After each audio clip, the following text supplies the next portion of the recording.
Good morning and good afternoon, and welcome to another episode of Before Coffee. It is Monday, Lonely Alley Monday here. I'm by myself. My dad has not answered the phone, and we've also already had an internet disconnect. So, typical Monday, technical difficulties, internet issues. Hopefully that's all we have today. We'll see. I'm gonna try not to fall down the stairs or stub my toe or anything like that,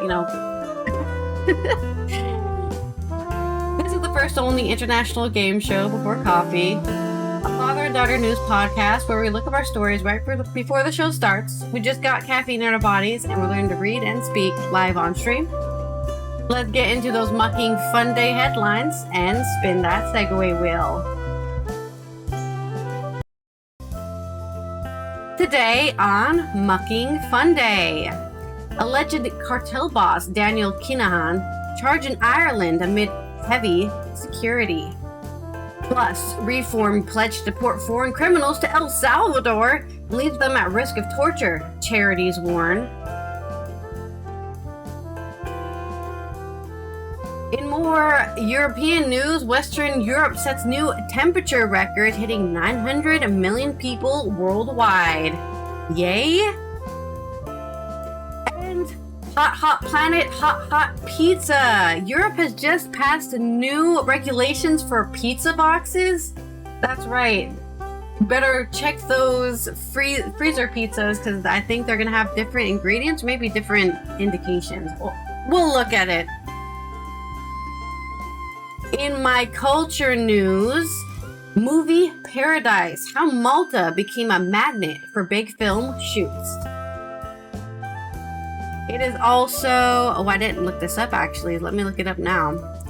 On this day in history. Oh no, sorry, not on this day in history. Today in history. It is, this is perfect for you, Eric. It is National Lazy Day. Yes, August 10th, National Lazy Day. Today is the day you can say fuck capitalism, fuck having to be doing anything. Just lay on that couch, go to sleep, stare at a wall, stare at the clouds, because you're allowed to be lazy today. I feel like I should be lazy today myself. This is Before Coffee, August 10th, 2026.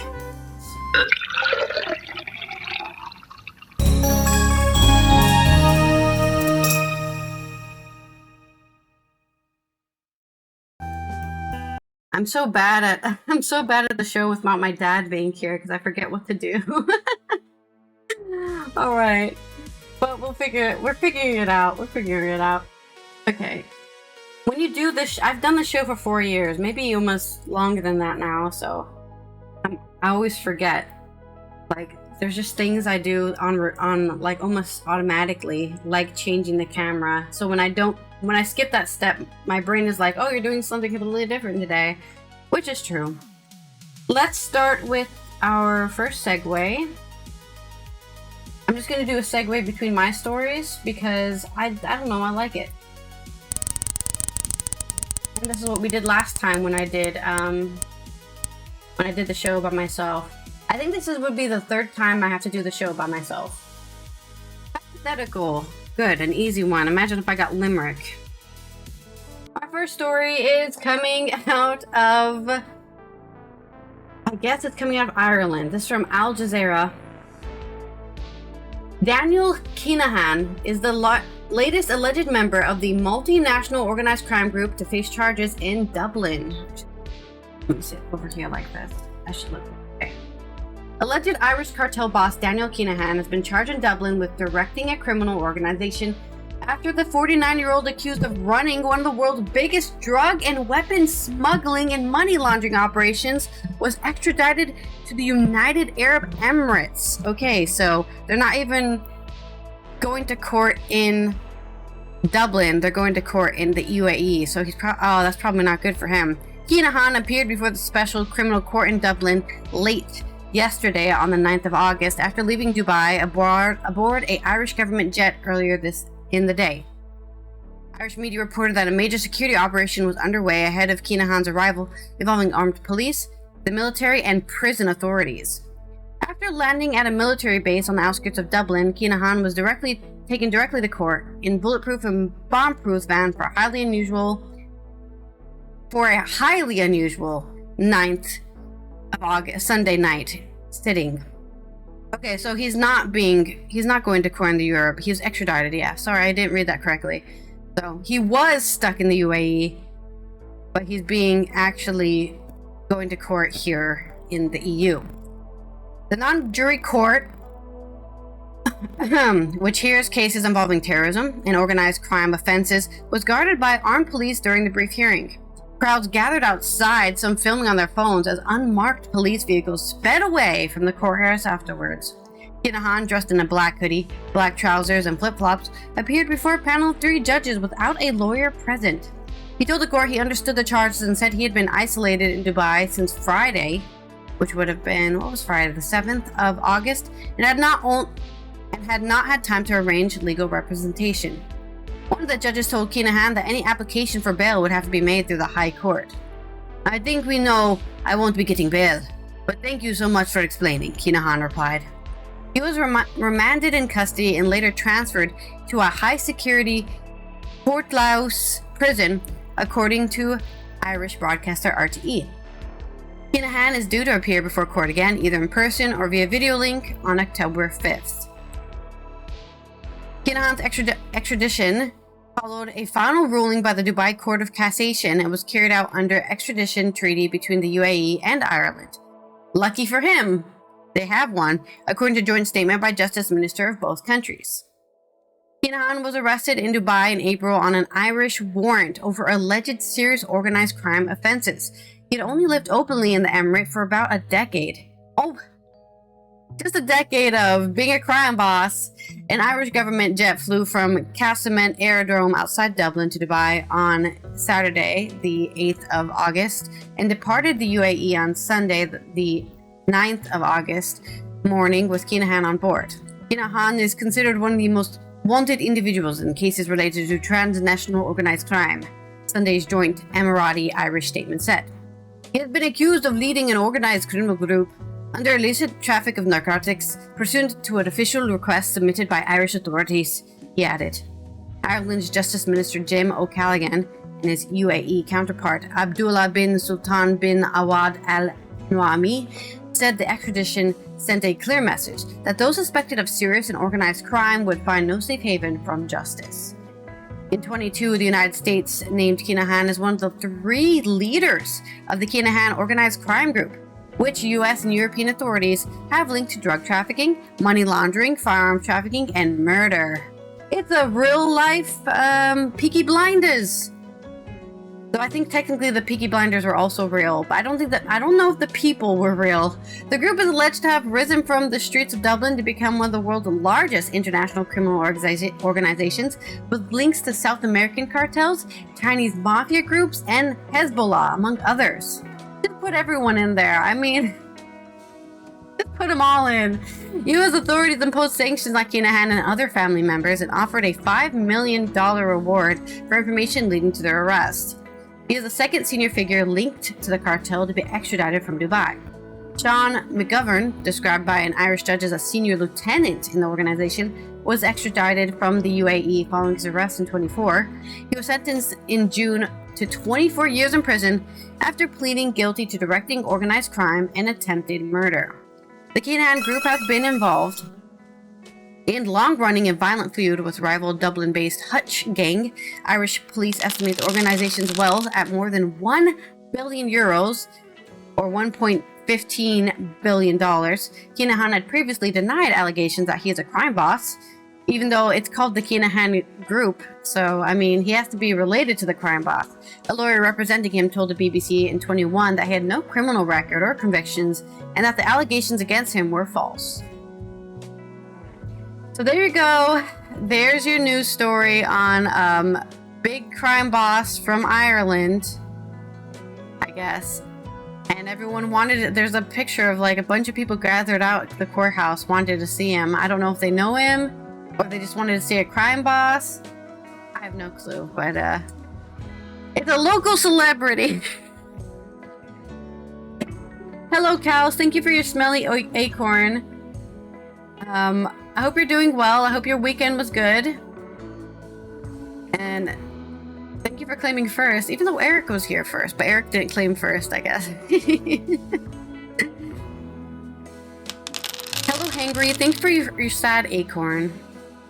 Thank you for your sad acorn. I'm sorry you're so sad. I hope it gets better for you.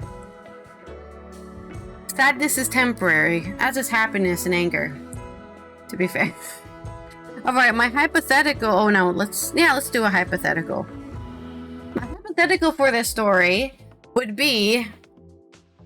hypothetically, this guy could have not been extradited. I don't know what the crimes are in the UAE for running a criminal gang, but I think it's fair to assume the Middle East in general, or honestly Asia in general, I shouldn't even just say the Middle East, even East Asia and Southeast Asia has really they have strong punishments for these kind of crimes. So I think he's probably better off being extradited to Ireland, because who knows? I mean, we did a story, was it last year or this year, where Indonesia, took a paddle to someone, or caned somebody. Sorry, they caned somebody in the public square. So, yeah. Eric was Watcher Zero. Yeah, you're watching me before I even came back. All right. My next story is coming out of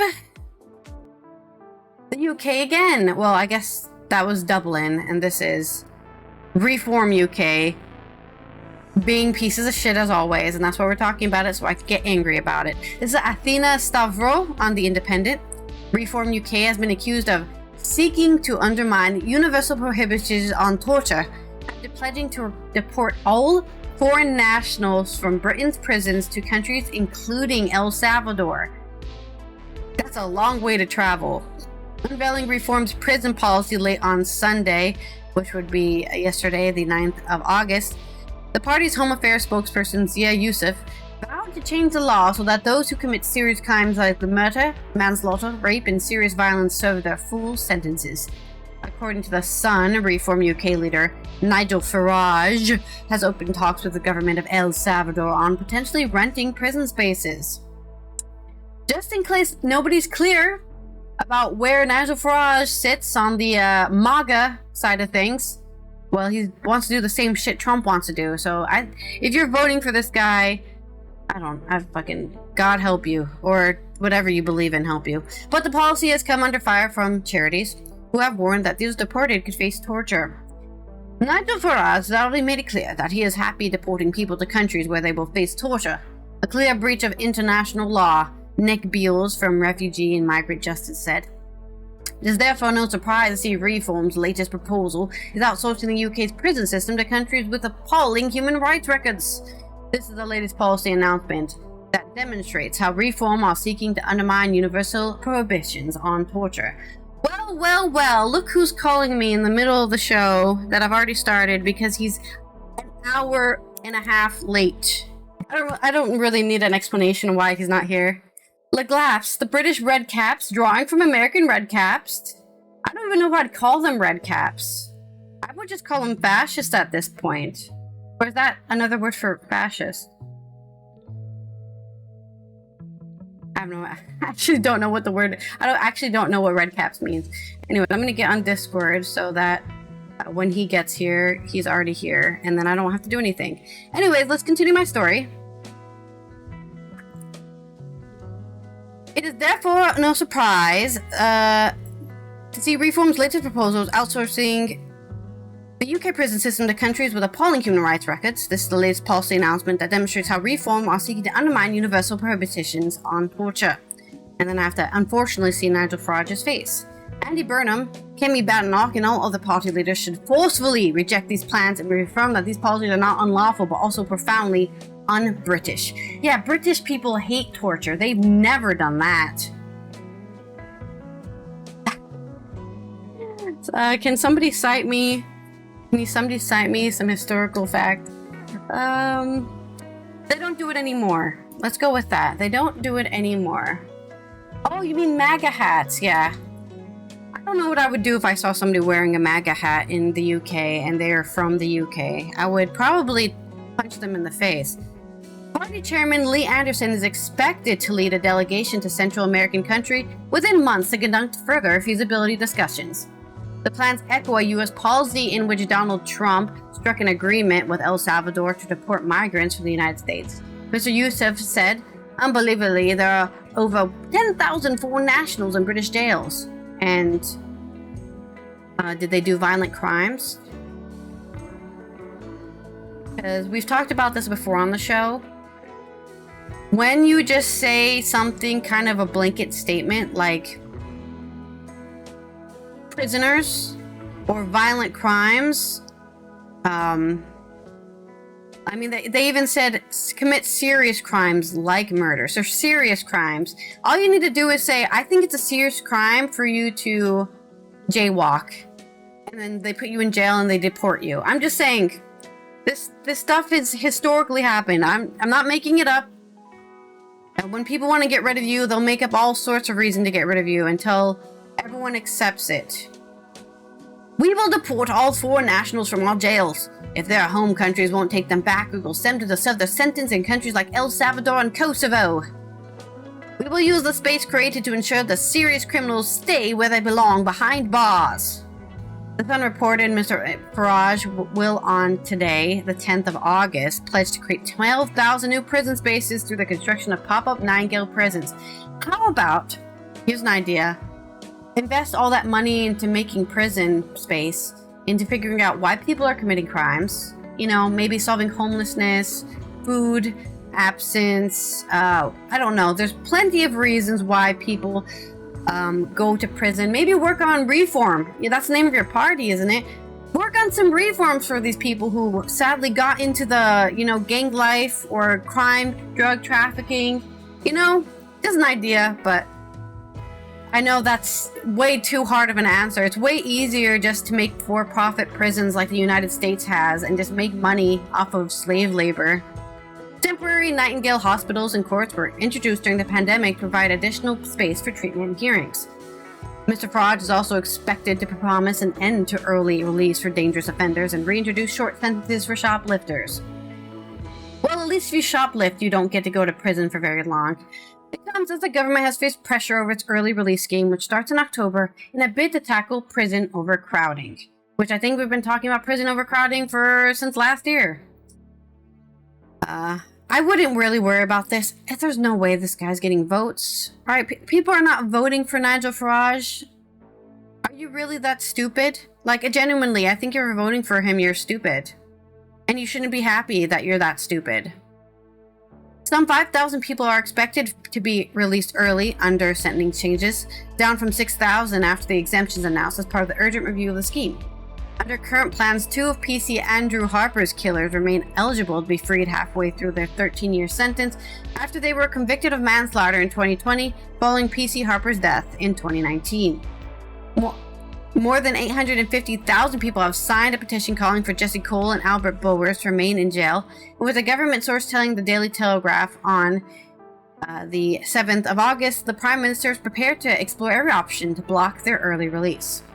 A Labour Party spokesperson said, "Keeping the public safe is and always will be Labour's first priority. It should be the government's priority. That's why you exist."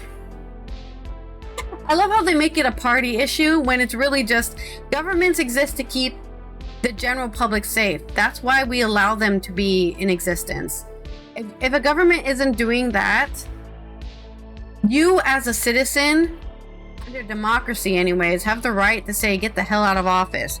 The government has already made clear we are working at pace to deport foreign criminals, and we're building more places to deliver justice for victims to keep criminals behind bars. So the Labor's just doing the same shit that Reform is doing. So why vote for Reform when Labor is already doing the same shit?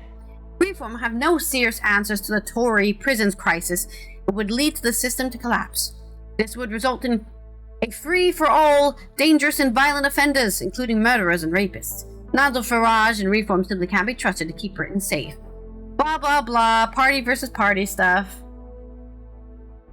I don't know what the answer to this problem is, but I know nobody wants to spend money on prisoners, sadly, who probably need help more than a lot of other people need help. Or I shouldn't say that. They need as much help as everyone else. I think all people equally need help, and to deny them help because of their crimes is just inhuman, really. It's just inhuman. The problem with the prison system in the US that has become a whole culture where you just even want to go back in there because it's actually easier to be a prisoner than to be a criminal in not a prison. You make a terrible culture for just living your life.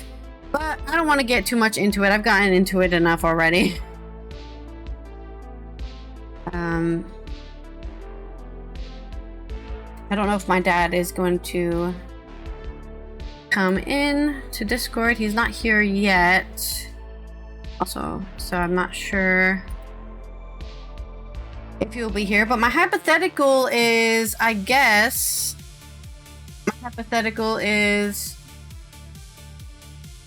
in a perfect world, we would not have dangerous crimes like this to begin with. I think a lot of these violent crimes are from human beings who are stuck in a very hard place in life. Yes, even rapists. Rapists have a whole other issue, which is that we live in a patriarchy that even teaches, that in some cases teaches men that they deserve all they ever want. And so they take whatever they want, including not treating other people, because this doesn't just happen to women, it happens to every type of human being out there. Just to treat them like objects. Or even worse, they themselves were victims of these kind of crimes, and then they think it's normal to do that. And that's why I believe in reform, because there's already been proof. There's been proof from plenty of people who've gone through similar reformation and been able to say, you know what, I've been saved from my own, what I thought was my reality, and so to say. I've just seen too many stories about it. That's why I can't give up on the idea. I've seen too many stories of people actually being able to break out of a terrible perspective on life, I guess I should say. But yeah.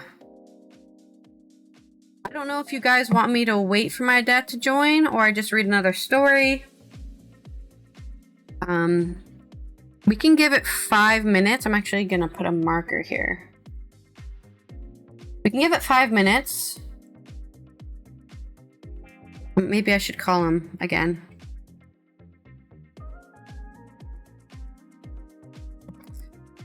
I'm in love with the shooting. Oh, no, you're here. Okay, never mind. I don't need to call you. Okay, let me get my headphones on. I haven't had my headphones on because I don't need to hear anything. All right, there we go. Oh, now I'm hearing my own stream. There it is. Okay, no, that's not it. Where am I hearing my stream from? Hello? Oh, no, maybe over here. Hello? Test. Hi. Hey, there I am. Oh, have you started the show yet? Sorry. That's so loud. My phone reset. My phone didn't. I saw your message. It's fine. Work, so. I assumed it was something with your phone. You start the show, you can go check it out. Any news. Well, I'm already in the show. I'm already did my first two stories already. So. I'm not even close to ready. I gotta get some coffee. All right, well then I'll do my next stories. My next story is coming from... Where is it? Oh wait, let's roll the segue wheel. Let me do that first, actually. See, I told you I'm all mixed up when I change things up. Our next segue is associate? Yes, associate. Okay. My next story is coming out of... I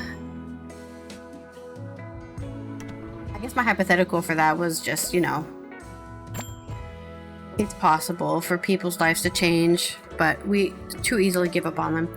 My next story is coming out of Western Europe weather update. Do you think it's hot where you are? Well, it's also hot where I am. This is from Jerry Fisayo Bombi on Euronews. Regions home to around 98 million people experienced their hottest July on record in 26, including in Sahel, Central America, France, and Spain, according to AFP analysis of the Copernicus data. Some 33 countries recorded their hottest July since records began, according to a detailed analysis of billions of data points from Copernicus's Era 5 climate module. Western Europe experienced its hottest June-July on record as climate change fuels a historic summer of heat, drought, wildfires across the region, the EU's global warming monitor said today on the 10th of August. Nearly 120 million Europeans live in regions where July was the hottest ever recorded.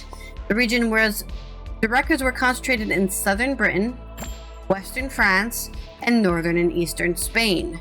In France, the average temperatures were 3.8 Celsius above a 1991 to 2020 normal. A reference, that's a lot. Almost 4 extra degrees in Celsius. I think it's probably just 4 degrees in Fahrenheit. It's too much. I don't know. Would be something like add 32. No. It's something by 9 over 5.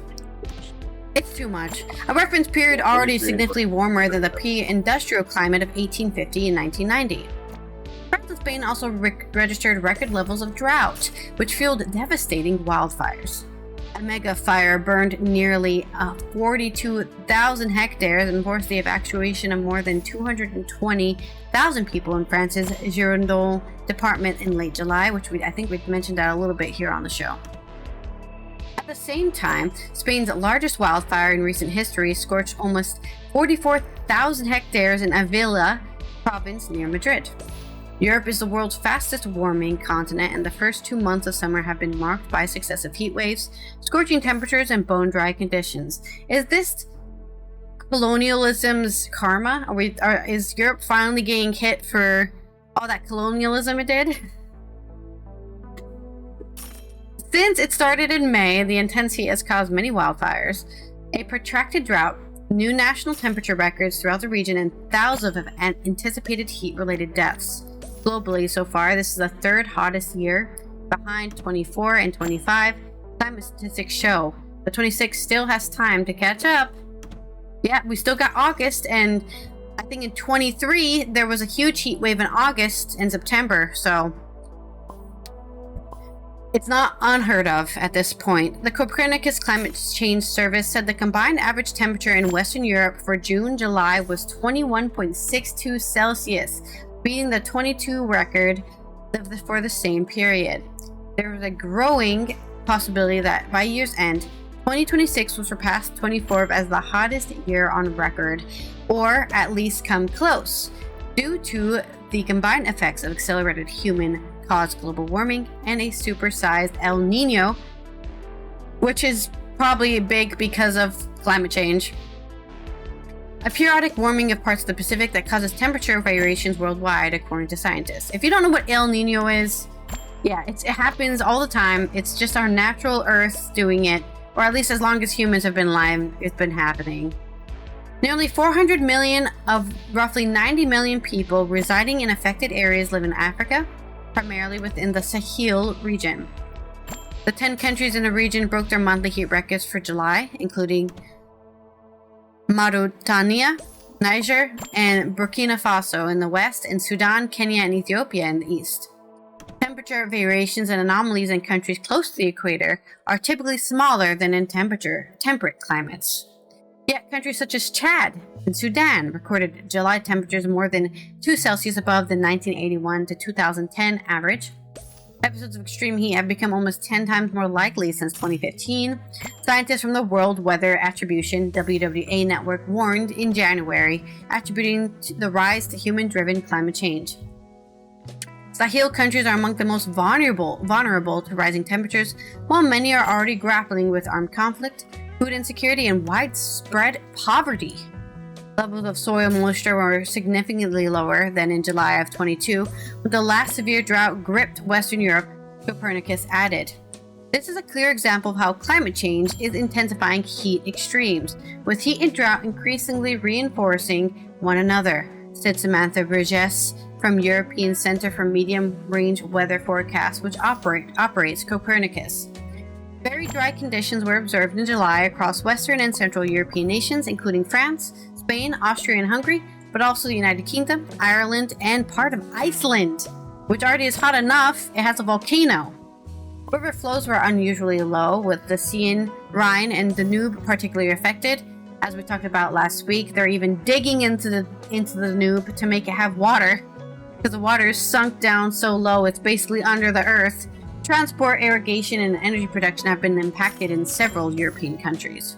These hot and dry conditions were also ideal for fires, and scientists say the frequency of extreme fire-prone weather in Europe is increasing with climate change. France and Spain have battled their worst infernos in living memory this summer, while other nations in Europe, as well as U.S. Northwest and Canada, have also experienced serious blazes. I don't know if we had a fire at the one of our, because we have a lot of what's the word for English word for haven? It's where you store boats, like a boat port, basically. We have like several of them in my village alone, and the one right up the street caught on fire. I'm not sure if that was caused by the heat.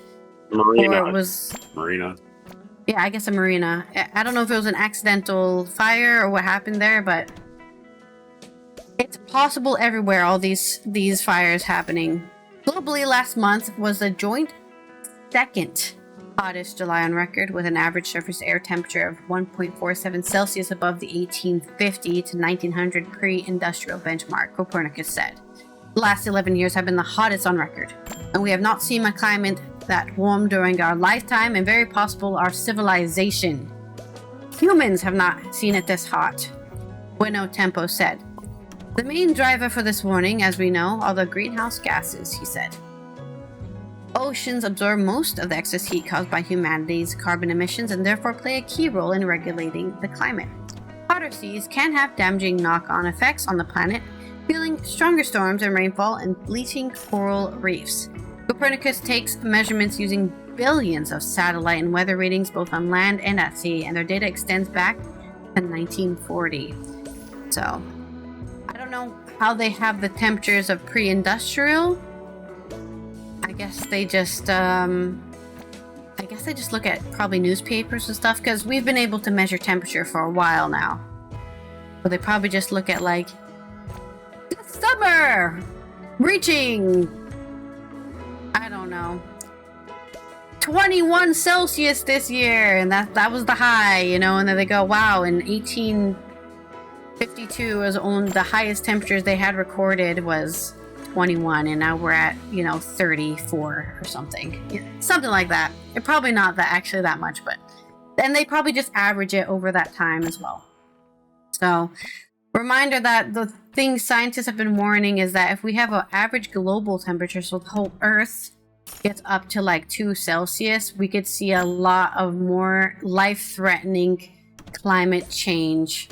So that's why the scientists keep saying, guys, we need to do something, because when the Earth is 2 Celsius increased, there's going to be a lot of death and suffering and all sorts of things. But there's my story on the weather. Well, I don't have a muted. Oh no, you're not muted. Never mind. Unless you want to spin. And though you do you can associate that with something. That's what I rolled. An easy one. The planet's always hot. It's hot every day. Nothing really changes. I got nothing. So yeah, my associate is something you've said for a long time, which is every single summer has been hotter than the next summer. And you said that probably 10 years ago, right? Every summer has been hotter than... There hasn't been a summer that's been less hot than the previous summer, on average, anyways. I guess you can do what Republicans do and blame immigrants. I don't know. Yeah, if those immigrants were taking planes everywhere, it's the rich people playing those private jets. I got maybe one story. I got maybe one story. I don't know if he did any other stories or whatever, but I got maybe one Yeah, most of my story is about Europe. So as long as your story isn't about anything in Europe, you're probably fine. No, it's just one. And I don't know how far you went to the short show. I can't even talk. But anyway, next story. I don't know. Do you want to do your story? Why not? This is my third story, so I'll spin the Segway wheel. Hold on, okay. And I'll give you I got one story then, because this one is bad stupid. pun. Okay. Well, I can do two. I can read this one. A bad pun. All right, whatever. Here we are.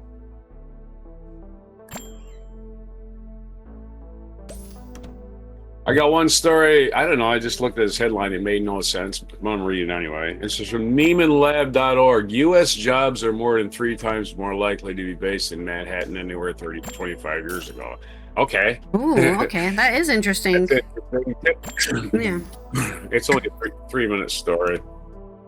10 years ago, I wrote a piece on how this guy, Seth Lewis from Neiman Labs, 10 years ago, I wrote a piece on the internet was sucking journalistic resources out of the middle of the country and concentrating it on the coast, primarily New York City, while digital publishing theoretically could have distributed reporters away from high-cost cities. In reality, it reduced the financial returns on local reporting and increase their physical distance between journalists and their audience. That's why all the news headlines, I just want to put my sidebar there, all the news headlines are garbage. They're fed to you from a big corporation. They're horse shit. From New York City. Don't even read them, man. Specifically. Yeah, from the top down, telling you what matters. Oh, yeah. That's why I read my news in the morning. I go, oh, look, there is the same stupid headline I've been seeing for 10 years. Same stupid headline I've been seeing for 10 years about Trump. Why can't you people get it through your heads? A lot has happened in the media in the ensuing decade. Perhaps most notably, the pandemic-fueled rise in work-from-home arrangements. That again could have reduced the number of journalists over paying for a Brooklyn walk-up. It just costs money to get to New York. I don't get it. But Bloomberg's Justin Fox has an interesting data point today that shows the concentration of media keeps on growing. The nation's media capital is in many ways far less central to the national conversation it used to be, with TikTok, YouTube, Substack, artificial intelligence, chatbots, and other new modes of communication sucking up so much of America's time and attention. Yet in production of certain kinds of media, journalism in particular, New York is more dominant than ever. My measure of dominance is employment, which is incomplete and flawed, but better than anything else available. Having looked into the centralization of media employment a decade ago, it was inspired to revisit the data by an online complaint from Minneapolis about what New Yorkification of democratic politics. What I found is that New Yorkification of media, it has, for the most part, continued to grow, even as media industries have continued to struggle. Fox pulls labor data for a number of media professions, including magazines, book publishing, and broadcasting, most of interest to their purposes as newspapers. And in 2016, when I was writing about coastal concentration, 1 out of every 30 U.S. newspaper jobs, or 3.3%, were based in Manhattan. That was already markedly up from 1 in 48 in 2000. So, which was, roughly speaking, the final peak for the print newspaper business. But that trend hasn't retrenched in recent years. It's accelerated. By 2025, 1 out of every 12 U.S. newspaper jobs, 8.3%, was based in Manhattan. What was once one of America's least centralized industries is increasingly squeezed in a few square miles from Midtown. So yeah, news becoming centralized because we become lazy. It's an offshoot of us becoming lazy, not looking for real news, being told what to think. You know, there's a quick little pun on our quick little story. All maybe from one little neighborhood in NYC, basically. Uh-huh. Yeah. So, how were you doing today? Soho, is that a pun about one of the neighborhoods? Yeah, one of the neighborhoods. The Chinese neighborhood in London, or any town in America. I guess you could say that New York media companies are no longer queens. A lot of my jokes are based off of neighborhoods and boroughs. Yeah, I think it's just because the newspapers aren't a thing anymore. Yeah, they aren't a thing. So what's going to happen? People are going to go, really taxing on your wallet, you could say. Yep. News business.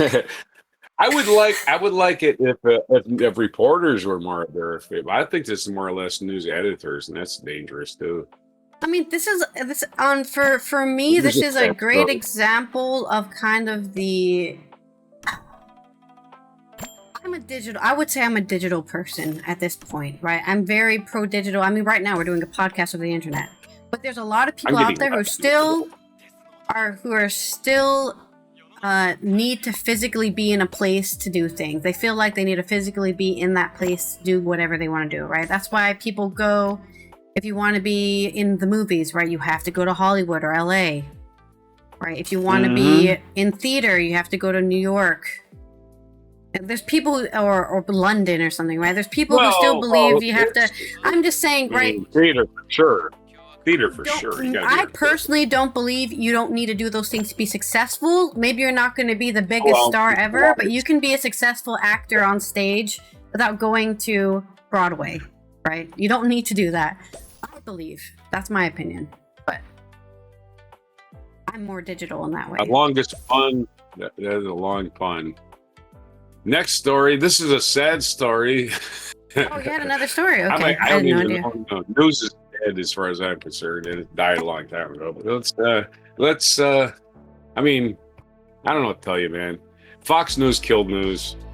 When CNN got competition for trying to be first, that's when news died. It was dying anyway, but it just sent it to its grave in an exponential rate, because the next thing that happened after Fox got a foothold in 24-hour news was I covered this a few weeks ago, was the Atlanta Olympic bombing happened. And instead of getting the story right, they ruined the guy's life. So, yeah. Yeah.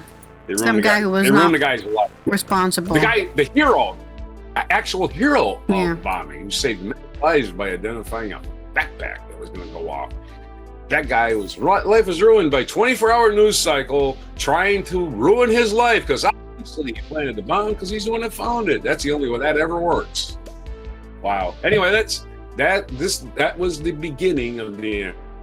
Good morning, Nicole. Thank you for stopping by. We don't care about being right. We don't care about being right. We care about being first. All right, sad news. Don Nelson has passed away. If you know what Don Nelson is, at one time he was the winningest coach in NBA history, but he's never won a championship. He'd been to them. I mean, he won them as a player, but I was a coach. Anyway, he coached my team for a long time, Milwaukee Bucks, and won a lot of games, never won a title. Also a big weed guy. Moved to Hawaii and grew a lot of weed. APnews.com, John Raby has a story, R-A-B-Y. Don Nelson, the second winningest NBA coach who won 5 titles as a player, dies at 86. Don Nelson died Sunday. Nelson's family confirmed his death in a statement that did not say where he died or provide a cause. On Sunday morning, our beloved husband, dad, grandfather, and great-grandfather, Don Nelson, peacefully went to be with the Lord, surrounded by his loving family. Throughout last week, friends, family, encircling with love, sharing the blessings of friendship, and revisiting treasured memories. Nelson is one of 2 coaches in NBA history to have at least 250 wins with 3 different franchises, Milwaukee, Dallas, and Golden State.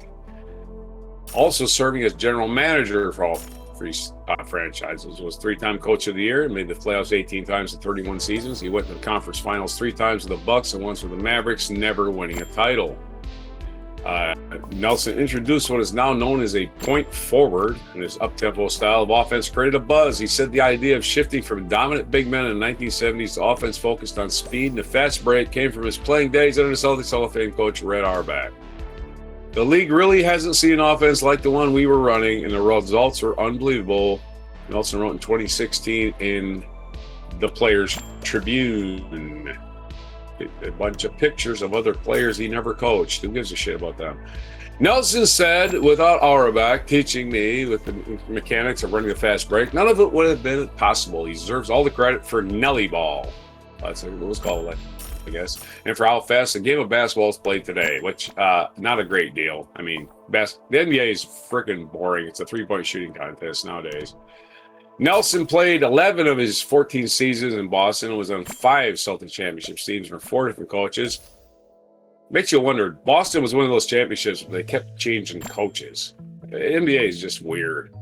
He became assistant coach in Milwaukee after retiring as a player, then took over as Larry Costello, who did win a championship in Milwaukee, resigned 18 games into the 77 season.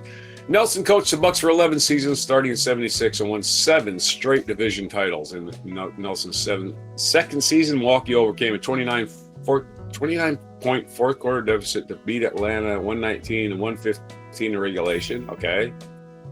I coached this team as though I was still playing for the Celtics while implementing a few of my own strategies. I never wanted to play unconventional basketball. I used speed to my advantage. His fast-paced offenses were probably best on display in Golden State with the Run TMC era, featuring Hall of Famers Tim Hardaway, Mitch Richmond, and Chris Mullin. Nelson said he wanted them on the court at the same time. Of course, they were your best players. Nelson spent 11 seasons over 3 stints with Golden State. The first one was punctuated by rifts with rookie star Chris Webber, who was traded away a month into his second season. Nelson demoralized the trade, missing 9 games that season due to illness, and demoralized by the trade, missed 9 games that season. In between, Nelson was fired after less than 1 season in New York, coached Dallas for 8 seasons, missing 20 games with the Mavericks during surgery, prostate cancer.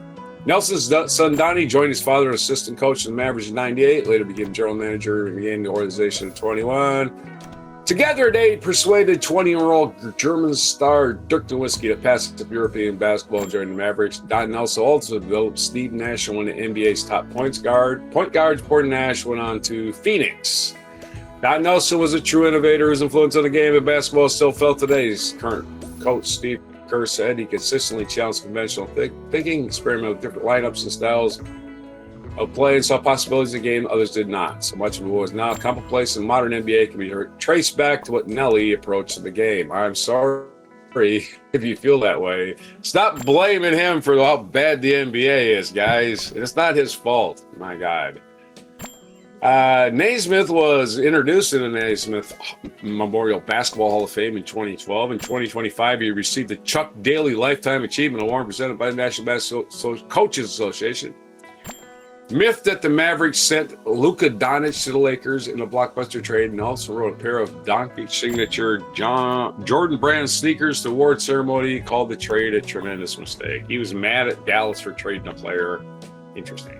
Born in Muskegon, Michigan, Nelson attended high school at Rock Island, Illinois, and averaged double-double in college in Iowa. He spent his entire retirement years living on the Hawaiian island of Maui and growing weed. I will add that last part because it is true. He was a big old weed aficionado in his retirement years after basketball, not while he was playing. Who knows how much he smoked when he was playing, but he definitely did.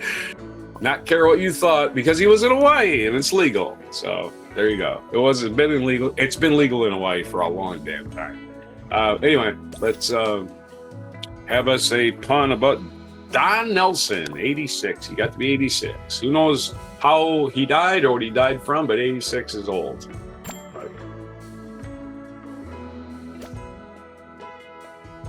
I'm done talking. Yeah, probably that. That sounds about right. Sorry, I was looking up a video because I realized I didn't do that. And I'll just look up one. Oh, yeah. We're probably going to miss that today, too. Huh? I didn't have a chance to do that. Yeah, my phone. I don't get it, man. My phone just, I'm going to do an update and never even work after the update. I don't get it. It wasn't off. My phone wasn't off. I don't get it. I don't know why it didn't ring. It's on silent. What's the pun? The pun is sports puns. You don't have one. You don't have a pun. I was looking up a thing. I thought it was going to be quicker than it was. You can do a pun about a half Nelson. His name is Don Nelson. You can do a pun about I don't. Don't know much about it other than what you just told me. Basketball puns. I just go on to the next story. This day is a disaster. No, it's just a normal Monday, really. You were even here during me disconnecting 10 minutes into the stream and then coming back, so if you missed that part, you should be happy about that, I think. Well, this is solving it.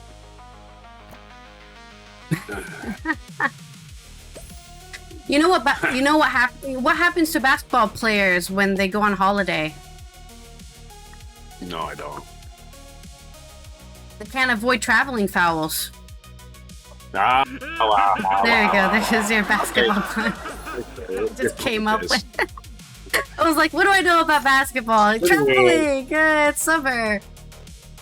Anyway. Let me send you this video that I have not watched, so I don't know what's in it. All right, our next segue and my next story. Segue whale, there it is.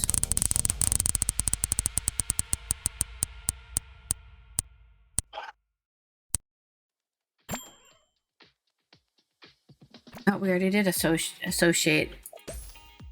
Another spin!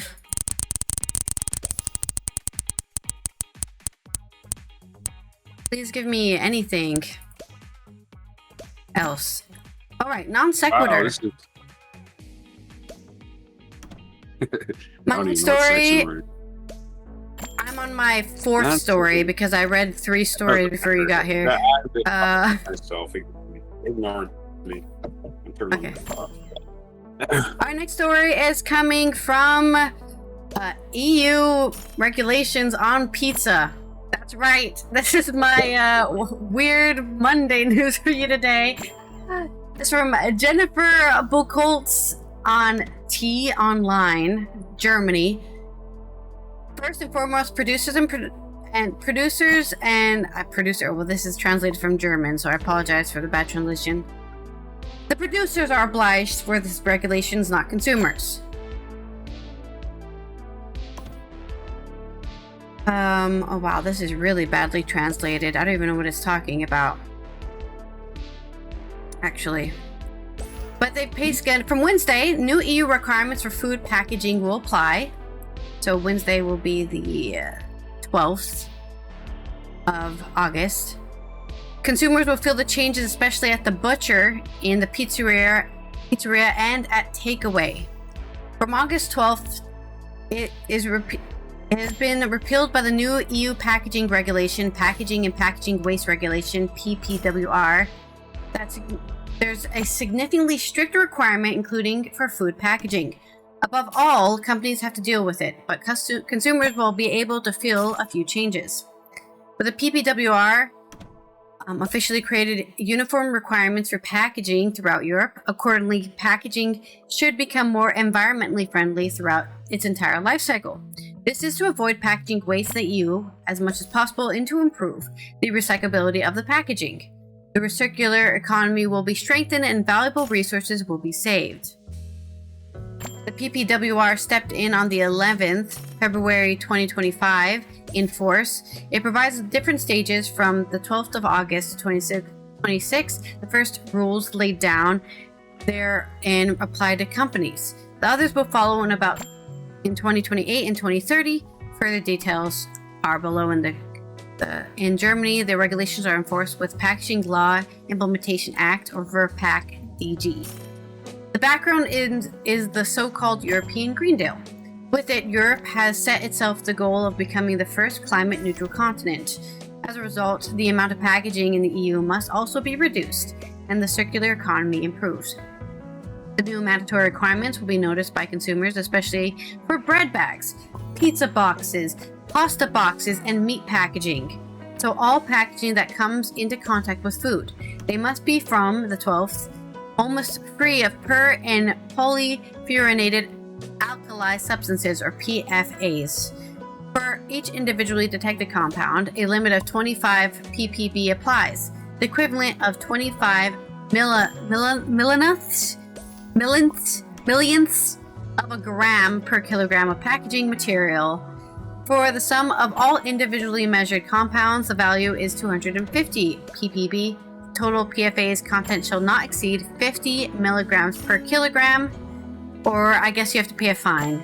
PFAS are artificially produced chemicals that, due to their water, dirt, and grease repellent effect, are often used by the industry for food packaging, pans, outdoor clothing, and cookware. Teflon pan. The problem, you can lead to liver damage, weaken the immune system, disrupt the hormonal system, and even be a carcinogenic, according to the WHO. In addition, they are extremely difficult to degrade and endanger the environment. If you ever see a lot of plastic just collected in a bowl somewhere, it's probably a PFA.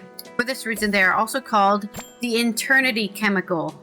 Although the limit values for PFAS have already been tightened, these eternity chemicals still end up in nature and thus enter the food and drinking water system. According to the PPWR, the time of placing the packaging on the market counts. Which deadline applies to this, however, depends on the type of packaging. An example shows what it means. Does a butcher pack his meat on the 11th August of 2026 and sell it on the same day? The batch does not yet have to comply with the low PFAS limit. The same is true if the meat is on the 11th of August packed and only on the 12th or even 13th is it sold. So it's placed on the market.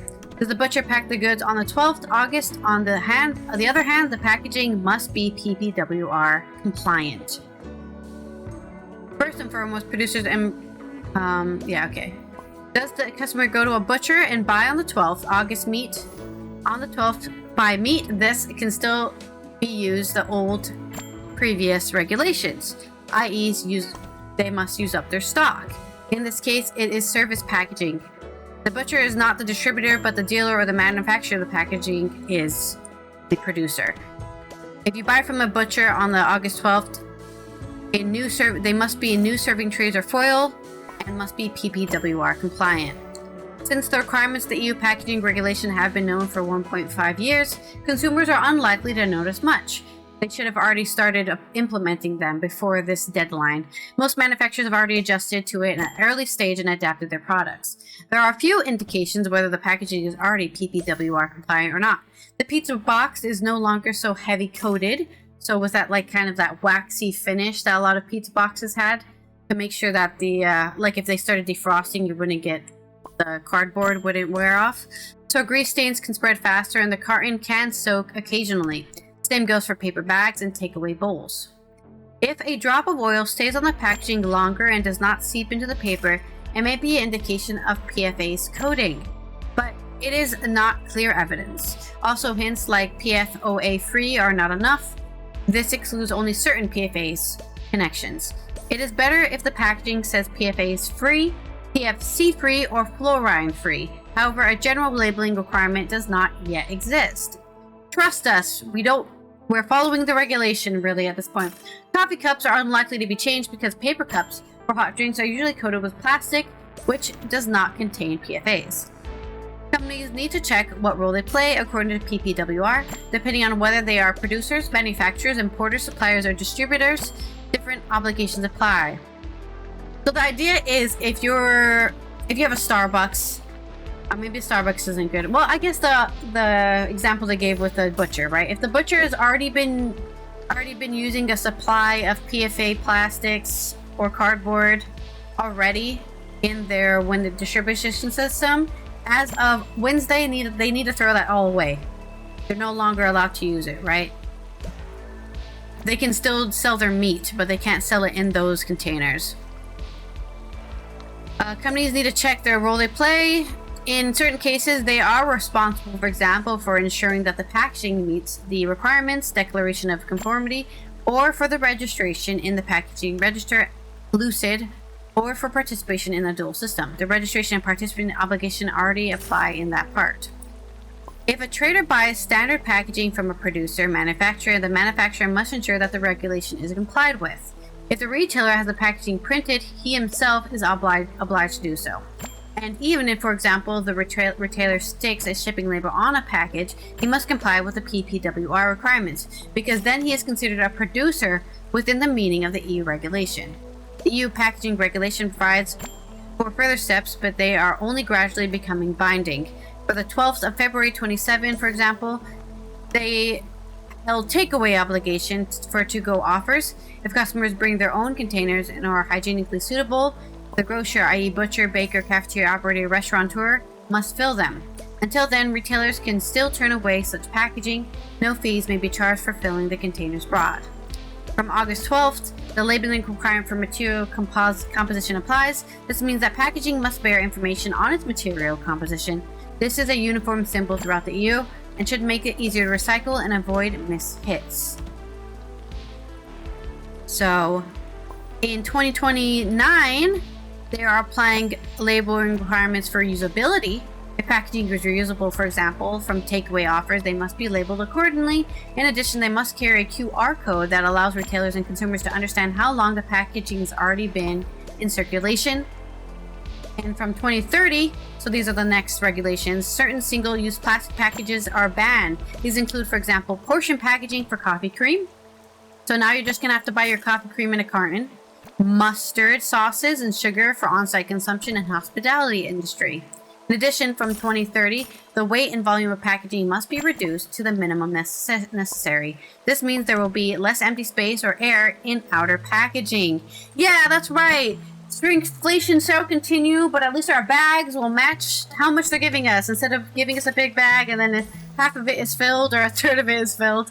But there's a very long article on probably something nobody will notice, right? Packaging changes. I mean, I'll be happy with it because I really don't like getting my pizza box and I'm like, where am I supposed to throw this away? Where does this go? It doesn't tell me. I'm not sure what recycle to put it in. So it's good to know now that they'll actually start putting those labels on. So I'll know which trash to separate. And there's your story. I mean, paper coated with plastic is still paper. Yeah, but it can't be recycled the same way as cardboard, like street cardboard can be. It has to go through another cycle. Burn it. Yeah, just burn it. Well, no, the idea is we're making a cycle, so burning would actually would not be net neutrality. We're trying to be net neutral. Well, you mean carbon neutral, not net neutral. No, but that's what they're going for. Yeah, carbon neutral. But yeah, there are incinerators that don't put carbon into the atmosphere. That's what I'm saying. You can still burn things without putting carbon into the atmosphere. All right. Anyway, that's my non sequitur, I guess. And, all right, next story. I don't know. You got another story, or am I going to start talking? Do you have another story at all? Otherwise, it's just my culture news. This day in history, man. Okay, then I'm going to go into culture news. So you can give me a non sequitur for that. Oh, okay. Yeah, I already did 2 stories. I was going to do next story today. No, that's fine. No, that's fine. Long. Yeah, I get it. It's how long is the understandable. culture sector? Because I might have to use the bathroom. You should, go use the bathroom. It's a non sequitur, so you should be able to. Do that. All right, it's about Malta being a magnet for film industry, but you don't even need to know that because you have a non sequitur. Really, this is from the Phil Alterman on The Guardian. What links the Caribbean, ancient Rome, Enid Blyton's Land of Spells, the south of France, and the Bay of Pentos from Game of Thrones? They are all places that have been portrayed in recent and forthcoming films by Sunny Archipelago in the Mediterranean Sea. No bigger than the size of Sheffield. For an idea of how small that is, probably no bigger than the size of Brooklyn. I don't know. Malta has, over the last decade, risen to become one of the most popular places in Europe. For American, it's probably bigger than Brooklyn, for American and British filmmakers to set their works in, taking a lead in what has been described as an arms race to lure big movie productions with tax incentives.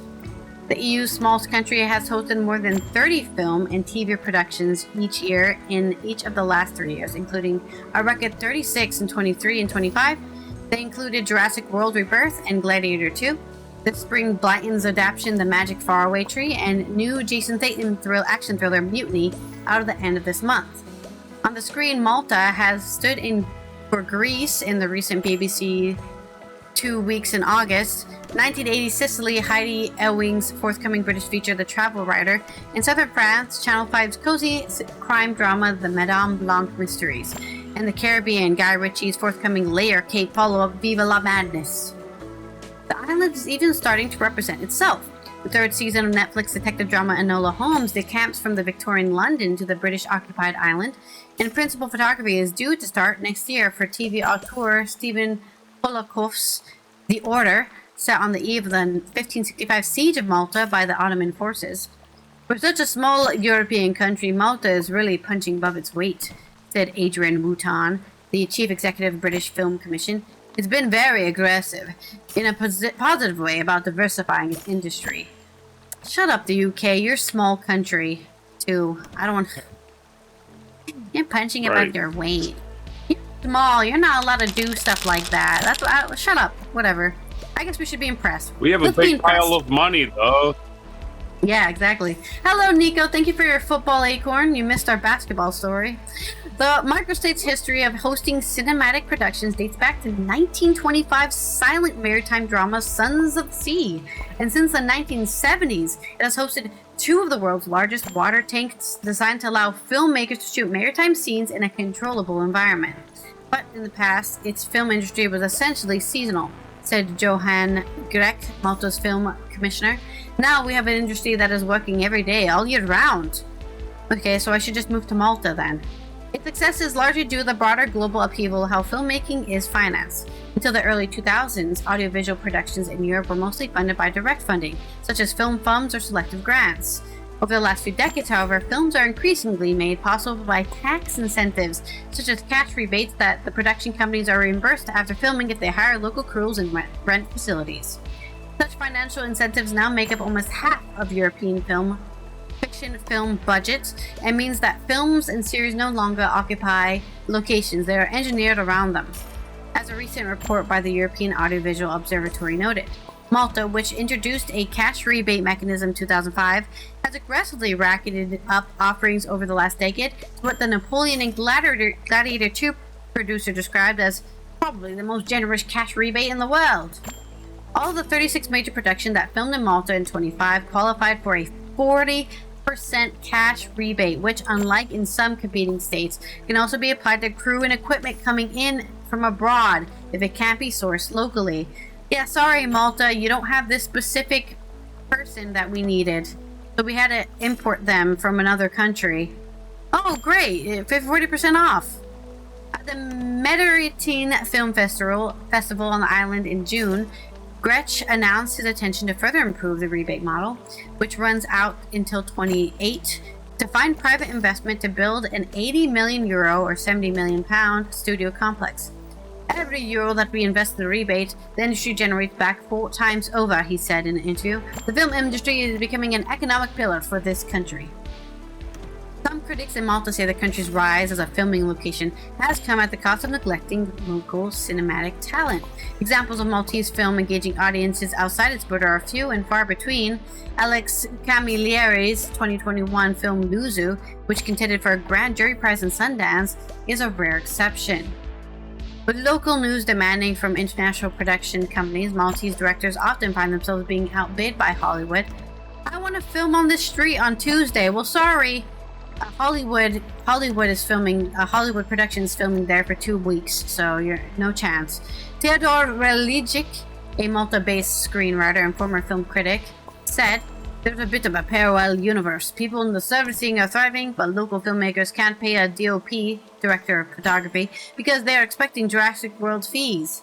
Yeah, I'll take $5,000 to be your DOP a daily. We can't afford that. We're just a local film." The Malta Film Commission is focused on courting international productions, while nurturing domestic film is left to the Arts Council, which operates on a smaller budget. Malta does not match funding for financial incentives to its homegrown film funding, which is sometimes that countries such as Estonia have done. Without the incentives, smaller European countries could simply be excluded from global production market, said Edith Sepp, the head of Estonian Film Institute. They can be game changers. At the same time, we need to ensure our own films are seen, exported and remembered. Otherwise, we risk becoming a place to shoot the films, but our own stories struggle to find their funding. There are also signs that Malta's infrastructure is being tested to the limits as its cities, towns, and villages regularly turn into film sets. Road closures and parking restrictions have become a bugbear for local people.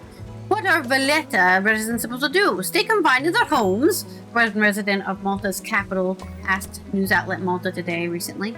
Last month, equipment linked to a film being shot in Valletta knocked over a damaged 100-year-old statue and a historic pedestal in St. George's Square, causing anger among Malta's religious community. There are signs of pushback against over-tourism, like in Barcelona and Venice, said Religic. But in Malta, we have online gambling, construction, and tourism. For now, filmmaking is the least toxic of our big industries. Well, I guess that's one argument you can say. Well, at least it's not as bad as online gambling. Yeah, but online gambling didn't take a statue down in the square. So, yeah, that's the worrying thing about tourism. Like bees, or like a bee swarm. Like a bee swarm? Bee swarm, you mean they make honey? They make honey and they make honey. Your life better by they pollinate flowers. Yeah, like they do that, but they also might start stinging you sometimes because you walked into their area. They only sting once. They sting you, they pull out their insides, but they only do it once. Maybe a better metaphor. Huh? I don't know. We didn't do metaphor. Ours. So Hollywood is taking up the filming, right? That's one of them things that Hollywood does, right? Why does Hollywood film in other cities? Why do they go like to say Vancouver and pretend that it's New York, right? Because it's just cheaper. Because they don't have to. Yeah, they don't have to hire union They don't have to hire union anybody and the technical crew. Of course, the actors are still union, which makes me wonder why the actors go along with it. It's like, hey, this ain't a union crew. I'm walking off this set. That never happened. Yeah. That's my non sequitur. Pretty good one, I think. Yeah, very good. Where does the union shit stop? Because a lot of actors don't even give a shit when the white writers went on strike. I think the Malta film industry probably has a union because they have support through this rebate, I guess. I'm talking specifically about the actors union. Where does their loyalty stop? Right? Is there a dividing line where they just Yeah, I know. Depending on how much money, I think if you get paid enough, you don't care, right? There's plenty of A-list actors who don't care about any of this stuff because I got my money. So I'm imagining Joe Cameraman and I got 20 years experience and I'm a union guy and I pay my dues and I live next door to say Burt Reynolds. Not the Burt Reynolds, just I'm making up a name. And, hey, Bert, what you going? Hey, going to Canada this week. Yeah, Canada, huh? Yeah, vacation? No, for work. Oh, really? Yeah, you got a camera crew in that? Oh, yeah, we're hiring a Canadian crew. Well, I hope your house doesn't burn now while you're gone. I'm just saying. What the hell where's the union dividing line, right? For me, I guess it's good because I like I was saying in my previous tangent, I don't think people should have to move specifically to a specific city in order to get a job in a thing they enjoy doing, right? I think it's nice that you can move to Vancouver or Malta instead of having to move to Hollywood or LA and live in the US, honestly. I think it's great people don't have to live in the US to be a camera operator. But if you're going for authenticity, right, and you're filming in a city that isn't even the right city, that's not authenticity, right? If they were to film in New York City, they would have to use a union crew, is what my point is. If they filmed in Vancouver, Toronto, any place that has tall buildings where they can hide everything, right? And it looks kind of like you can of course decorate any damn building on the outside for cheaper than it probably costs to pay a cameraman for the day. I don't know. It just, to me, it's one of those slippery slopes. I do think it's because of these rebates. So it's kind of like when the football players go on strike, and the whole our baseball, whoever, and everybody at the stadium's out of work. Non-union, union, non-union. There's no games. They're not doing their jobs that they had all season, right? When those people go on strike, do the players strike in sympathy? Probably not. Probably not. I'm just saying. It's one of those things. Is just where does it stop? Where does the I am in a union, but I only give a shit about my union. That's stuff is, to me, sketchy to say the least.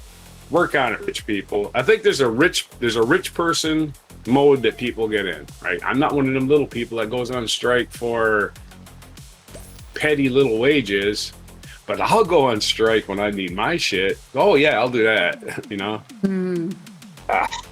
It's such a sad world of whatever. I'm over commentating on this. I guess I got this day in history next. Yep, this day in history. Take it away. All right. This is it's got Monday. My video, right? That I sent you? Yes, I do have the video. It shouldn't take me long to load it. It's in my history. This date in 1729, William Howe, the 5th Viscount of Howe, Commander-in-Chief of the British Army in North America, was born. Okay, it's his birthday. He failed to destroy the Continental Army and stem the American Revolution. That was kind of an uphill fight anyway. You know what I'm saying? Especially once France got involved. Oh, we gotta fight the French again. Oh, here we go again. You know, I was like, yeah, we quit. That's enough. That's enough. We got other shit to do. We gotta fight Napoleon in a couple of weeks. Anyhow, 1793, the Louvre opened in Paris, and it later became the most visited museum in the world. We did not visit it, because I don't know, why didn't we visit the Louvre? Because we did look up getting tickets, and you have to get tickets a month in advance. Oh, that's right. You had to, I believe in Paris that involves kidnapping, because they're still in the French Revolution. I'm just kidding. It's a joke. French Revolution. People don't like my French Revolution jokes today. The Louvre opened during the French Revolution, which is amazing. 1793. 1950, Sunset Boulevard, considered one of Hollywood's It started greatest. out as another routine morning for a New York helicopter. Right on, man. I'm hearing voices. 1950. If you ever seen Sunset Boulevard, it's a great movie. I think this is one of my favorite movies. You kind of know how the beginning of the movie, you know the guy's dead, and you spend the rest of the movie trying to figure out why he's floating in the swimming pool. Why is that man face down in the swimming pool? And he tells you his story from the police point of view, the dead guy. It's done pretty well. Nora Desmond, Gloria Swanson's control, 80 movie star, Nora Desmond. What is it? Well, that's where you hear that name. What's his name? Time for my close-up, Mr. What the hell's his name? Mr. DeMille, Louis DeMille, Cecil B. DeVille. What the hell is his name? I don't think I've seen this film myself. I don't know. Cecil B. DeMille, I think that's what his name was. The director, the silent movie guy. 1970. I'm just off the top of my head. I'm still 30% sleeping. 1970, American musician Jim Morrison went on trial in Florida, charged with various crimes, allegedly exposing himself to a Miami concert. He was found guilty in absentia, never served a day of jail time because he got out of that by dying. So really? Well, yeah, it was 1970. He was convicted. He moved to France and died in Paris. Speaking of Paris. But not in this day. This is not the day he died. This is the day he's charged with something that's hard to prove, right? Or easy to prove because the whole crowd saw it.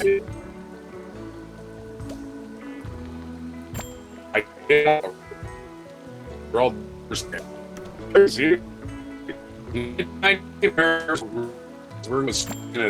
justice coming. I do believe you're disconnecting. Then, right. All right. Video is the bummer. Maybe if I turn your video off.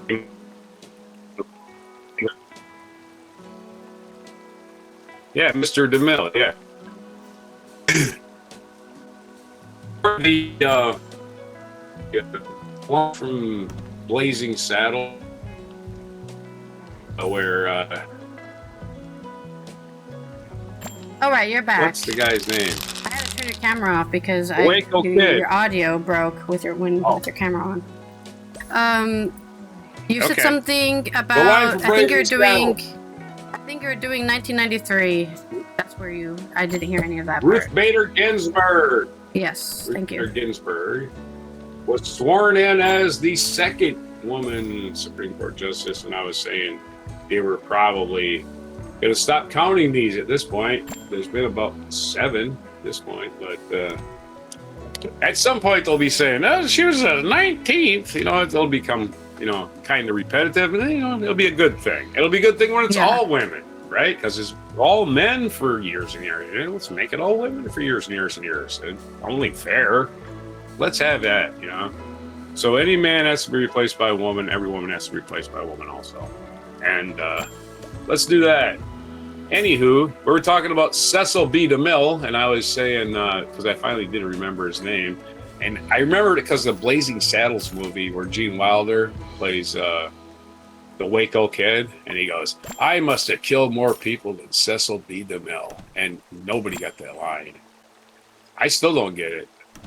It doesn't make any sense whatsoever. 2008, American singer-songwriter Isaac Hayes died at the age of 65. Damn, he only got to be 65. You know who Isaac Hayes is. He wrote the theme for Shaft.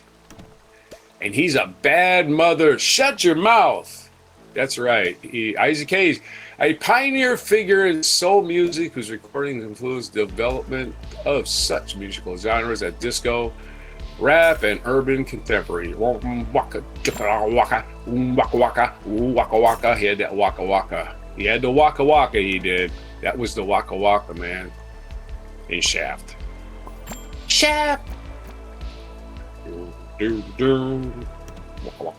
Anyway, I'm slowly waking up. That's how I wake up. Here's a day in history that I remember, because I remember 1977. The night the son of Sam was arrested, just after 10 p.m. on this day, 1977, police arrested a 24-year-old psycho killer who called himself Son of Sam. If you're wondering what that song was about, it's about this fucking crazy bastard. One of New York's largest and most frustrating manhunts was finally over. For more than a year, David Berkowitz had terrorized New York, murdering 6 people, injuring 7 more, in a series of 8 shootings while taunting investigators and journalists with cryptic letters. He eventually pleaded guilty and was sentenced to 65 years in prison. 365 years in prison. I wonder if he's still serving that. Was 77. I think he died. They just leave him. They just leave him in like a coffin in the jail cell. Basically. Yes. Yeah, I'm not sure. I think he's still in prison. I don't know, man. He killed people in cold blood, which is the worst kind. These people did nothing to him. Didn't know. Just fucking cold blood. At least, all right. Most murders, and verified by most murder mysteries and history murder mysteries, if you watch those, and of course all true crime shows, which are more popular than Jesus by far. True crime, way popular, more popular than Jesus. We love hearing about people doing other people wrong. But most murders are by somebody that knows you. At least it's a personal thing. Hey, why did they kill? They had a motive. This shit is just random. 2 people are alone making a car, and he hit them with a 44 caliber. They even called him the 44 caliber killer until he started writing letters claiming that a dog was telling him. Right? He was talking to the neighbors. I think it was a German Shepherd, was telling him, "You need to go out and kill some people tonight, David." And David's like, "Huh? That dog's talking to me, by golly. Give me a gun." And you know what? You're fucking nuts. Anyways, he's dead now, so good riddance. Let's move on. I'm not sure he's dead, but at least he got 365 years in prison. I lied at that number. I have no idea. So what else we got today? We got birthday. Oh, here's our featured event. Louis the 16th. France run fresh out of Louis on this day. That's right. We're done with Louis.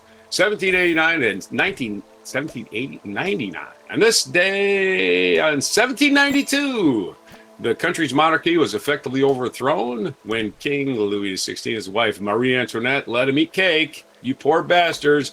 We have cake. She probably never said that. Was imprisoned. They were eventually guillotined. And when the French say something, they make it permanent, I guess. We can. Yes, they were not sentenced to 365 years. I'm sorry. They were sentenced to 365 minutes, and then their heads were cut off. Let's see what we got in model TV personality entrepreneur Kylie Jenner turned 29 today. The daughter of the Jenners and the Kardashians got together, made a kid. Hello. Actor musician Jacob Lattimore turned 30. Let's see. We got let's run through this really quick. Musician Michael Bevins of Belle Biv DeVoe, if you remember them from the 80s or 90s or whatever decade that was, turning 58. Writer Suzanne Collins turning 64. Musician John Ferris of INXS turning 65. Here's a picture of some guy here. Oh, it's Antonio Banderas, turning 66. He was born in 1960. Rosanna Arquette. All I want to do when I wake up in the morning is see your eyes. Rosanna.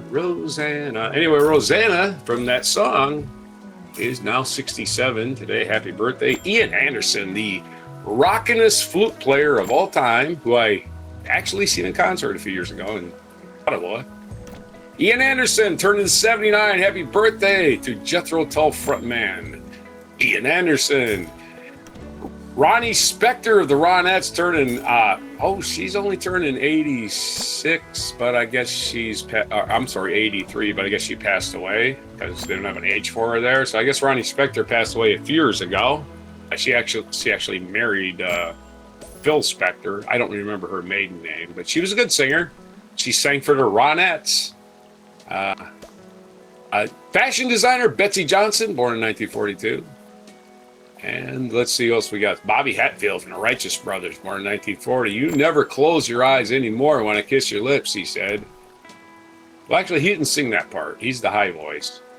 He's the guy at the end, stretching it. Actor Lynn Cohen, born in 1933. Musician Eddie Fisher, who married father of Carrie Fisher, Eddie Fisher, 1928.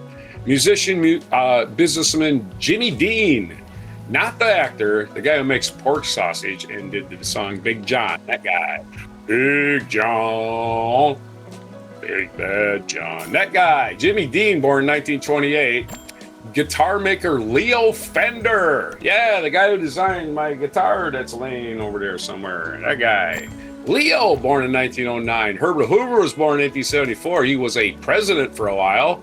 U.S. Attorney General Edmund Jennings Randolph, born in 1753. That was a whole shitload of birthdays. It makes up for the segment I slept through because of my phone technical difficulties. Now I'm blazing wide awake. Go and cut the grass now. Anyway, today's National Day is National Lazy Day. Hello, I'm there. National what does that say? Oh, that says s'mores. It's National S'mores Day, which I'll be skipping those as usual. I ate them out of courtesy when I was staying in Oregon a couple years ago. I ate them just out of courtesy because I was being nice to the people. But don't give me s'mores. I don't want them. I have no purpose. They serve no purpose. Give me the candy bar. Keep the rest of it. It's Agent Orange Awareness Day. Agent Orange was a defoliant they used in Vietnam. They decided, hey, this is going to clear all the foliage so we can figure out where all the other people are hiding. We haven't figured out what infrared is yet. But we're going to do this, and we're going to kill all the people that are underground from cancer and various lung ailments over the years. So Agent Orange, again, another poison devised by war machines to kill people. National Connecticut Day. And I guess if you're in that tiny little state that's right next to New York City, between Boston and New York City, just wedged right in there. Happy Connecticut Day. National Shapewear Day. National Shapewear Day. And so there's a lot of ladies pictured there with that clingy stuff that reshapes their bodies. And I guess men wear it probably even more, but they're not even saying it about men, right? Because men never have body image problems, only women. Men are even more body conscious. Look at these clowns at the friggin' gym looking in the mirror at themselves as they do curls. You know you're there. All right, then. There's your birthdays. There's your everything. Your me sleeping through everything. Thinking, man, shouldn't my phone have rung by now? Fit my phone. I ran plenty of times. Yeah, I know. Nothing happened. Nothing was happening. I was like, oh Lord. Again, if I'm zooming and groggy, I'm staying there, man. If I can't think of a reason to get up, I'm not. Like, if I had to go to the bathroom, that was the thing that eventually woke me up. You know, I'm just maybe she's. Oh Jesus, 6:30. You know, like, God damn, what the hell happened? All right. That's everything for today. Anyway, on August 10th, we're already double digits in August already. August 10th, 2026, on before s'mores. My Lord, if that's what you're going to have today. I don't know. Don't forget that toothbrush, I guess. Okay. My limericks today are: in a tower so grim and confined, Louis sat deep in his mind. From crown to the cell, he'd bid France farewell, a king now by fate redefined. Imagine being remembered as the guy who lost his head. I guess that's something to be remembered for. It's also, this probably wasn't on your birthdays list, but it's a death day today. Our despot Epstein was found dead in his cell today, if it really was him, right? That's our conspiracy. In a cell where dark secrets dwell, Epstein was found cold as a shell. Though the verdict seemed clear, some still doubt what's sincere. He still didn't kill himself, I tell. There's no way. After all the shit he's been up to, there's no way he was not taken out. And finally, there once was a marshmallow sweet, roasted crisp over fire's heat, with chocolate infused, between crackers diffused, a s'mores no one can defeat. Unless, I guess you don't want to get sugar overload. There's your alliteration today. Thank you, Omlin, for your did you ever like s'mores? Daily acorn. You told me your green acorn. You were once of the s'mores age. You were once of the s'mores age. I'm always at the s'mores age. Oh, you're still there. Okay. I have no problem with s'mores. It just seems like an icky mess. I mean, everything I eat is an icky mess, so it's the same for me, basically, no matter what. I'm just saying, I'm a messy eater, so that hasn't changed. Maybe you know how to make them right. I don't know. Is there a way to make them right? Yeah, like I said, whenever I eat, I get all over my face and my shirt and everything. So it doesn't even. The s'mores is the same thing, really. I think I heard about. I don't think I heard about s'mores until probably you heard about it at the same time. Maybe. Right? It was never a thing in my life until I had to participate in it. We're buying graham crackers, bars, and marshmallows. Go ahead, For this day in history, for UN observances, there are none, so I hope you enjoyed International Day of World's Indigenous People Day, and you, I don't know, went to a powwow or something and said, land back, and yelled land back at some settlers or something. We will see you tomorrow for, this has been Allison here from the Netherlands, Roger from the East Coast of the US. We will see you tomorrow for Good Tuesday News Day, which will have all the good news we can find so you can have hope in humanity again. Thank you, everyone who's here for today's live stream with the disconnects and the technical difficulties and all that. Phone calls and stuff. And if you're not already following, please follow On Before Coffee Podcast and subscribe On Before Coffee Podcast on YouTube. So that number can go up. We can continue pushing our anti-AI news into the internet's void. More people can know about at least our shitty opinions on the news. We'll see you tomorrow for Good Tuesday. Thank you all for the support. And s'mores. We have a s'mores discussion board. We'll see you on... Thank you all our Before Coffee supporters on Patreon for supporting the show. And here is our mic drop moment. I haven't watched this, so I don't know if it actually shows the beheading. But it's No. I wonder if anybody's got s'mores there. I guess. Of what happened. Maybe what happened when they... Yeah. They allowed him to walk out of his carriage with Maria Antoinette. I don't think it's historically accurate because I actually don't think they were beheaded at the same time. I don't remember them being beheaded at the same time.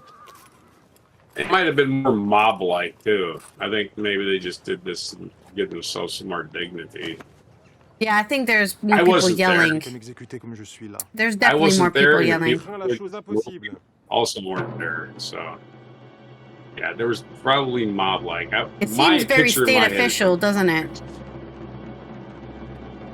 When I read Tale of Two Cities by Charles Dickens, who was a contemporary of this time, I think, at least contemporary people who knew it were there, and it was a mob-like scene, I think, in my head. They didn't even have shackles. They just tied his hands with a piece of cloth. They were executing aristocrats on the daily, though. So it was kind of a thing. I feel like it was way less stately than this, I guess. Oh, I want to watch Dad. Let me get on your shoulders. You know, you're a sick little This is what happens if you don't eat your vegetables. That's right. Eat your s'mores. Now, the s'mores I remember when I was a kid, the only time I remember was on the back of Golden Graham cereal. This is not about s'more. You're stuck on the s'mores thing. This is about... No, it's not. It's always I've never thought about s'mores as much as you had in this moment. I will quote Marie Antoinette. Let them eat marshmallows, graham crackers. No final words, I guess. My final words are get fucked, assholes. That's what I would say. If I'm gonna get guillotine, I'm gonna all the secrets I know. I'm gonna reveal all the secrets I know. Oh man, that is so weird the way they do that, right? They just slide you in. They slide you in a drawer like a line. Oh, they're probably not gonna show it, right? It'll just be the crowd going yak yak yak all over, because that's disgusting to watch, I would think. Yeah, okay. I didn't think they were going to be that gruesome. Viva la revolution! Yeah, stupid king! Viva!